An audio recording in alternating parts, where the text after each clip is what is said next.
بسم اللہ الرحمن الرحیم۔ السلام علیکم دوستو، آج کی ویڈیو بہت زیادہ اہم ہے ہر اس آدمی کے لیے جو سعودی عرب میں رہ رہا ہے، کیونکہ سعودی عرب کے وزیر صحت کی جانب سے ایک اہم اعلان کیا گیا ہے کہ کرونا ویکسین فارمیسی سٹور میں بلا معاوضہ عنقریب وہ دستیاب ہوگی، جس کی تفصیلات دیتے ہوئے سعودی وزیر صحت ڈاکٹر توفیق العربیہ نے بتایا کہ سعودی عرب کرونا وائرس کی ویکسین ملک بھر کے تمام فارمیسی میں مفت فراہم کرے گا۔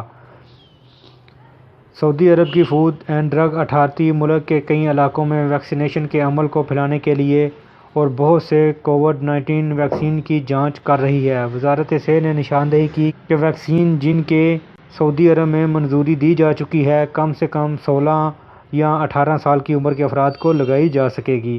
سعودی عرب کے محکمہ صحت کے ترجمان ڈاکٹر عبدالعالی نے منگل کے روز بتایا تھا کہ حکومت نے ویکسین سینٹر کو ملک بھر میں پھیلانے کی منصوبہ بندی کر لی ہے۔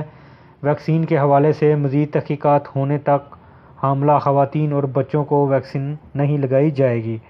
وزیر صحت نے یہ بھی اعلان کیا کہ حج کرنے والے اور حج کے خواہشمند افراد کے لیے ویکسینیشن لازمی قرار دی جائے گی، یعنی جو بھی آدمی حج کے لیے سعودی عرب آئے گا لازمی طور پر اس نے کرونا کی ویکسین لگائی ہوگی تو ہی اس کو انٹری ملے گی۔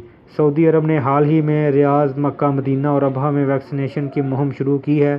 ویکسین حاصل کرنے کے لیے صحت ایپ پر پہلے سے رجسٹر ہونا ضروری ہے، یعنی یہ سب سے اہم خبر ہے۔ اگر آپ کرونا ویکسین حاصل کرنا چاہتے ہیں تو آپ کے لیے شرط بس یہی ہے کہ آپ سب سے پہلے صحت ایپ پر اپنے آپ کو رجسٹر کریں، اس کے بعد عنقریب آپ سعودی عرب کے ہر میڈیکل سٹور سے کرونا ویکسین یا لگوا سکیں گے یا لے سکیں گے۔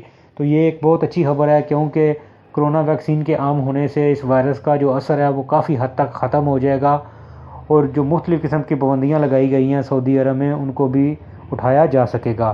تو دوستو، یہ تھی آج کی ویڈیو، امید ہے آپ کو پسند آئی ہوگی۔ ویڈیو کو لائک اور شیئر ضرور کریں۔